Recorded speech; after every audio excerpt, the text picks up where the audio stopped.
183 గజాల 3 BHK villa కేవలం 25 లక్షలు మాత్రమే. Welcome to Suman TV. Competitive ఎగ్జామ్కి ప్రిపేర్ అవుతున్న విద్యార్థులకు ఎదుర్కొంటున్న అనేక సమస్యలలో ఇంగ్లీష్ ఒకటి. మరి కొరకరాని కొయ్యగా మారిన ఇంగ్లీష్ను సులభంగా నేర్పిస్తున్న అశోక్ చక్రవర్తి గారు ఈరోజు మన స్పెషల్ గెస్ట్. నమస్తే సార్. నమస్కారం. ఇప్పుడు స్కూల్ పిల్లల్ని చూసుకుంటే పిల్లలు ఇంగ్లీష్ మీడియంలో చదువుతూ ఉంటారు. ఫస్ట్ నుంచి మార్క్స్ చూసుకుంటే 90 వస్తాయి, 100కి 100 కూడా వస్తున్నాయి ఇంగ్లీష్లో. బట్ ఎప్పుడైతే when coming back to home, ఇంటికి వచ్చాక ఇంట్లో ఇంగ్లీష్లో మాట్లాడమంటే రిలేటివ్స్తో ఎవరన్నా చుట్టాలు వచ్చినప్పుడు వాళ్ళ పేరెంట్స్ అంటారు కదా, అరే ఇంగ్లీష్లో మాట్లాడరా, బాబాయ్ వచ్చారు, పిన్ని వచ్చారు, తాతయ్య వచ్చారు అని వాళ్ళు ప్రౌడ్గా. బట్ హీ కాంట్ స్పీక్ అనమాట, మాట్లాడలేడు స్టూడెంట్, చెప్పలేడు, ఇంట్రొడ్యూస్ చేసుకోవడానికి కూడా వాడికి రాదు ఇంగ్లీష్లో. బట్ ఇక్కడ మార్క్స్ చూస్తే బాగానే వస్తున్నాయి, ఎందుకు నువ్వు ఇంగ్లీష్లో మాట్లాడలేకపోతున్నావు? సో మరి పేరెంట్స్ పిల్లలకి ఇంగ్లీష్ నేర్పించాలి అంటే స్కూల్లో నేర్పించిందే సరిపోవట్లేదని అర్థమవుతుంది మనకి. సో పేరెంట్స్ కూడా పిల్లలకి నేర్పించాలంటే ఎలా నేర్పించాలంటారు? This is also one of the most important points అని నేను చెప్తాను. చాలా చాలా ఇంపార్టెంట్ పాయింట్ మీరు అడిగారు. ఇక్కడ నేను మీకు ఇప్పుడు ఇంతకుముందు మనం మాట్లాడుతున్నప్పుడు కాంపిటేటివ్ ఇంగ్లీష్ అని చెప్పాను, స్పోకెన్ ఇంగ్లీష్ అని చెప్పాను. అయితే ఇంగ్లీష్లో రెండు ఉన్నాయి, ఒకటి స్పోకెన్ ఇంగ్లీష్, ఒకటి రిటన్ ఇంగ్లీష్ అన్నాను. యాక్చువల్గా చూస్తే ఏంటంటే టోటల్గా మీరు మొత్తం ఎంత సర్వే చేసినా, ఎంత రీసెర్చ్ చేసినా, ఇంగ్లీష్ అనేది అంటే ఒక లాంగ్వేజ్ అనేది 3 టైప్స్ ఉంటుంది. ఓకే, 3 వేస్లో ఉంటుందన్నమాట, డిఫరెంట్ థింగ్స్. ఫస్ట్ థింగ్ ఏంటి అంటే మనకు తెలిసినది స్పోకెన్ ఇంగ్లీష్. స్పోకెన్ ఇంగ్లీష్లో ఏముంటుంది అంటే మనం మాట్లాడాలి ఎలా మాట్లాడతాం. కాంపిటేటివ్ ఇంగ్లీష్కి వచ్చేసరికి అది ఏంటి అంటే నేను ఇంతకుముందు మీతో చెప్పినట్టు అది రిటన్ ఇంగ్లీష్. ఎందుకంటే మనం రాసేదంతా మాట్లాడేదంతా రాయం, అది నేను చెప్పాను. అండ్ ఇంకొక పాయింట్ ఇక్కడ మీరు అడిగిన దానికి వస్తుంది ఏంటంటే థర్డ్ ఉంటుంది ఏంటంటే అది సబ్జెక్ట్ ఇంగ్లీష్. చూడండి కేర్ఫుల్గా, one is spoken English, one is return English, one is subject English. ఈ 3 ఉంటాయి, ఇంకా వేరే ఉండవు. ఇప్పుడు మీరు అన్నారనుకోండి, సార్ మరి ఇప్పుడు నేను వేరేది ఇప్పుడు చిల్డ్రన్ ఎలా నేర్చుకోవాలి అంటే మళ్ళీ ఇప్పుడు మీరు థర్డ్ పాయింట్ చెప్పారు, ఇలా ఎన్ని పాయింట్స్ ఉన్నాయని మీరు అడిగితే నేను 3 పాయింట్స్ ఉన్నాయని అంటాను. ఇంకా మళ్ళీ తర్వాత వేరేవి లేవు, ఓన్లీ 3 పాయింట్సే ఉన్నాయి. సబ్జెక్ట్ ఇంగ్లీష్ అంటే ఏంటి అంటే స్కూల్లో కాలేజీలో నేర్పించేది, స్కూల్స్లో కాలేజెస్లో నేర్పించేది సబ్జెక్ట్ ఇంగ్లీష్. ఓకే, మనకు కాంపిటేటివ్ ఇంగ్లీష్ ఉంటుంది చూడండి, అది ఇన్స్టిట్యూట్స్లో నేర్పిస్తారు. But not to speak, to రాయడానికి నేర్పిస్తారు కాంపిటేటివ్ క్లాసెస్. స్పోకెన్ ఇంగ్లీష్ అంటే ఎక్స్క్లూజివ్గా మాట్లాడడమే నేర్పిస్తారు అక్కడ. అయితే ఇక్కడ నేను ఏ విధంగానైతే రాసేదంతా మాట్లాడేదంతా రాయము అని చెప్పానో, అలాగే మనము సబ్జెక్ట్ ఇంగ్లీష్ ఏదైతే ఉంటుందో ఆ లాంగ్వేజ్ గురించి తెలుసుకోవడం, అది లాంగ్వేజ్ ఏదైతే ఉంటుందో అది తెలుసుకోవడం మనం. అందుకనే మీరు అబ్జర్వ్ చేయండి, ఇంగ్లీష్ సబ్జెక్ట్ బుక్ ఓపెన్ చేశారనుకోండి, you will get stories, you will get some chapter 1, chapter 2. Open the book, lesson number 1, lesson number 2, lesson number 3, and all that. Some poems there, dramas there. These are all available in schools and colleges. And this is completely different from speaking and writing. అందుకనే మనకేంటంటే ఇక్కడ stories విన్న తర్వాత answer ఎలా చేయాలి, fill in the blanks, match the following, opposites and all these meanings అన్నీ ఉంటుంది అక్కడ, అంతవరకే ఉంటుంది. కాబట్టి that is the reason these people, the students, the kids who study in schools and colleges, they can't speak English. Okay, వాళ్ళే కనుక మాట్లాడాలి అంటే ఏం చేయాలంటే they should use all these things in their day to day life. Teachers వాళ్ళకి ఏం చెప్తారు, ఒక లెసన్ చెప్తారు. టైగర్ అండ్ కావ్ అని ఉంది. ఈ టైగర్ అండ్ కావ్ అనే లెసన్ అయిపోయిన తర్వాత దాన్ని లెసన్ మీనింగ్ చెప్తారు, లెసన్ అంతా చెప్పేస్తారు, ఆ స్టోరీ చెప్పేస్తారు, అయిపోతుంది. And after that, where is the cow living? They ask the question to the children. Where is the cow living? The cow is living in a village. Okay. Where is the tiger? Where is the tiger living? The tiger is living in a forest. ఈ విధంగా వాళ్ళకు answers ఇచ్చేది, questions అడిగేది ఇది వస్తుందన్నమాట. Teachers వాళ్ళని ఏం అడుగుతారంటే questions అడుగుతారు. వాళ్ళు ఏం చేస్తారంటే, ఇప్పుడు ఎలాగైతే హూస్ కౌ ఈజ్ దట్ అంటే ఒక చిల్డ్రన్, ఒక బాయ్ లేచేసి ఏం చెప్తాడంటే ఫార్మర్స్ అంటాడు. ఫార్మర్ అంటే టీచర్ అక్కడ అర్థమవుతుంది ఫార్మర్ది ఆ కౌ అని. యాక్చువల్గా ఫార్మర్ది కౌ అన్నప్పుడు ఆ ఫార్మర్ అనే వర్డ్ ఉంది చూడండి, ఆ వర్డ్ యూజ్ చేయకుండా సెంటెన్స్ యూజ్ చేయాలి. హూస్ కౌ ఈజ్ దాట్ అంటే కౌ ఈజ్ ఫార్మర్స్ అని కనుక యూజ్ చేశాడు అనుకోండి, అప్పుడు అలవాటు అవుతుంది. ఇక్కడ మనము ఏదైతే స్పోకెన్ ఇంగ్లీష్ క్లాసెస్ అని ఉంటున్నాయి చూడండి, అక్కడ వాళ్ళతో మాట్లాడిస్తారు. ఎందుకు అంటే వాళ్ళు మాట్లాడాలి కాబట్టి మాట్లాడిస్తారు. ఇక్కడ దానిపైన కాన్సన్ట్రేట్ చేయరు. పిల్లలు సబ్జెక్టులు మార్క్స్ వస్తున్నాయి కదా అని చెప్పేసి అంటారు. మీరు ఇప్పుడు అన్నారు 100 అవుట్ ఆఫ్ 100 లాంగ్వేజెస్లో అన్ని రాకపోవచ్చు, బట్ వాళ్ళకి they are getting good marks. More than 80, 85 వస్తున్నాయి, 90 వస్తున్నాయి, but they are not able to speak English. ఎందుకు అంటే దే ఆర్ జస్ట్ ఏదైతే చెప్పానో సబ్జెక్ట్ మీదనే వాళ్ళు కాన్సన్ట్రేట్ చేస్తారు. వాళ్ళు లాంగ్వేజ్ మీద కనుక కాన్సన్ట్రేట్ చేశారనుకోండి, they should write and read and speak. వాళ్ళు మాట్లాడడం కూడా చేయాలి. కానీ ఏ స్కూల్లో కూడా చూడండి, ఏ కాలేజ్లో కూడా చూడండి, మీరు ఇంగ్లీష్లోనే మాట్లాడండి, ఇంగ్లీష్లోనే ఇచ్చేయండి, నాకు ఆన్సర్ ఇంగ్లీష్లోనే ఇవ్వండి, ఇంగ్లీష్లోనే క్వశ్చన్ చేయండి అనేవి చాలా తక్కువ ఉన్నాయి.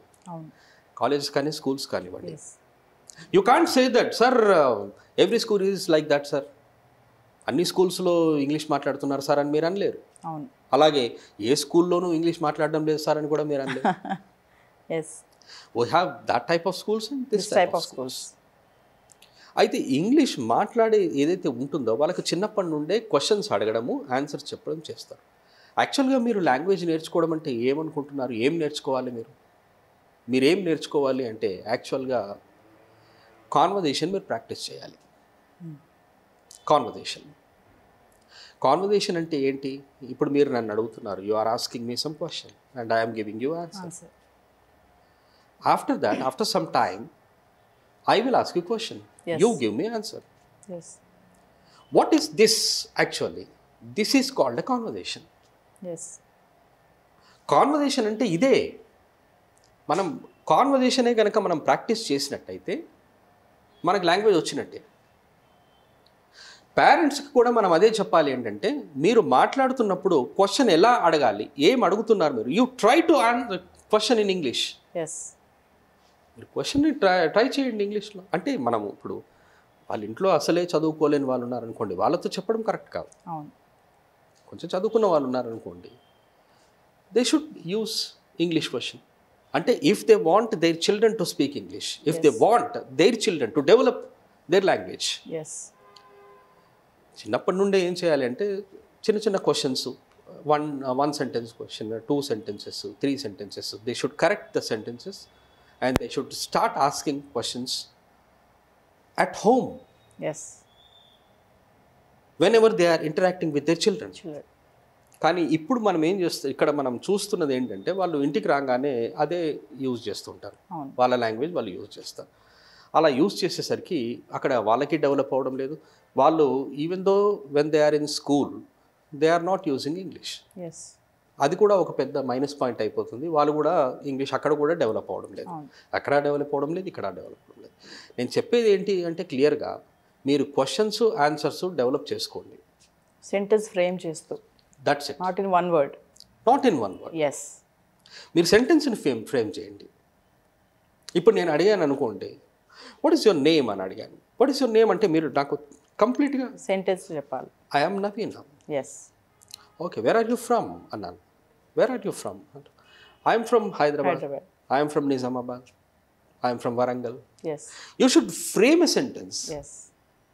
మీరు సెంటెన్సెస్ని ఫామ్ చేశారనుకోండి, ఫామ్ చేస్తే మీకు లాంగ్వేజ్ అలవాటు అవుతుంది. Definitely there is no doubt in that. Yes. Instead of using words, ఎప్పుడైనా ఇన్స్టిట్యూట్స్కి స్టూడెంట్స్ ఎవరైనా వచ్చేసి జాయిన్ అవ్వాలనుకుంటే నేను అడుగుతాను, ఐ షో దెమ్ మార్కర్. నేను మార్కర్ని చూపిస్తాను. వాట్ ఈస్ దిస్ అంటాను. I want to see their language. Yes.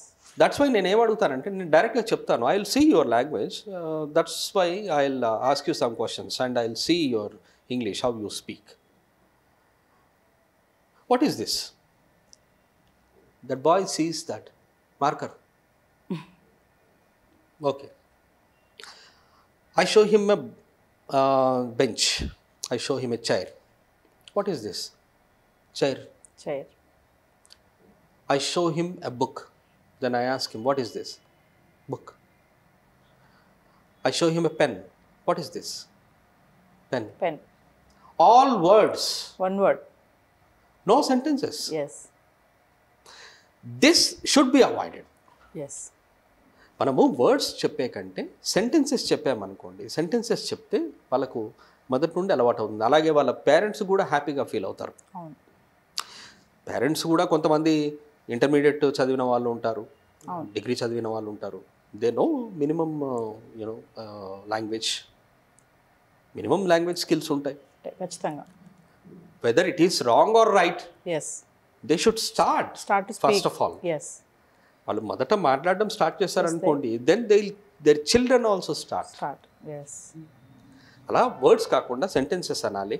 అలాగే వాళ్ళు మొదటి నుండి అలా చేస్తూ, I'm not saying that they should forget their language.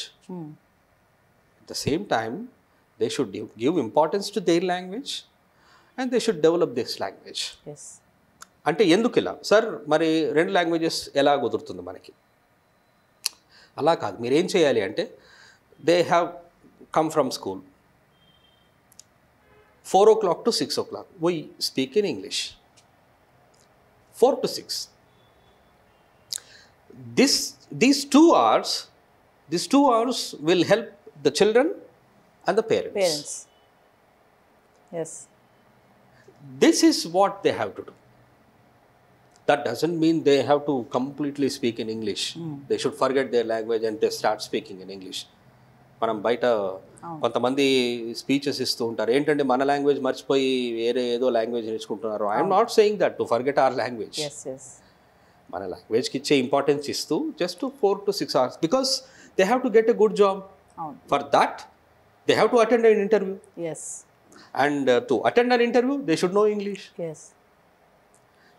కంప్లీట్గా ఫ్లూయెంట్ ఇంగ్లీష్ కాకపోయినా at least they should manage there during interviews. At least ఒక 15-20 సెంటెన్సెస్ అయితే కావాలి. కాబట్టి వాళ్ళు మొదటి నుండి ఉంటే వాళ్ళకి కాన్ఫిడెన్స్ వస్తుంది అనమాట. కాన్ఫిడెన్స్ వచ్చేసి వాళ్ళు ప్రాక్టీస్ చేసి వాళ్ళు they can attend that interview very easily. Sir, అయితే మీరు చెప్పినట్టు ఇంగ్లీష్ని కూడా ఒక సబ్జెక్ట్ లాగా చూస్తున్నారు పిల్లలు, పేరెంట్స్ అలానే ఉన్నారు. మీరు అన్నట్టుగా పిల్లలు ఇంటికి వచ్చాక వాళ్ళతో ఏంటంటే, మా అబ్బాయి ఇంగ్లీష్ మీడియం, మా అబ్బాయికి ఇంగ్లీష్ ఎందుకు రాదు అంటారు. కానీ నీకు వాడికి వచ్చా రాదా అనేది వీళ్ళు ఎప్పుడు టెస్ట్ చేసింది కూడా లేదు. మీరు చెప్పినట్టుగా ఏదైనా అడిగినప్పుడు వాళ్ళని వాట్ ఈస్ దిస్ అన్నప్పుడు they are saying in 1 word only. Sentence frame చేయట్లేదు. సో స్టూడెంట్స్ స్పోకెన్ ఇంగ్లీష్ ఇన్స్టిట్యూట్కి వచ్చినప్పుడు కూడా నేను అడిగితే వాళ్ళు 1 word చెప్తారు.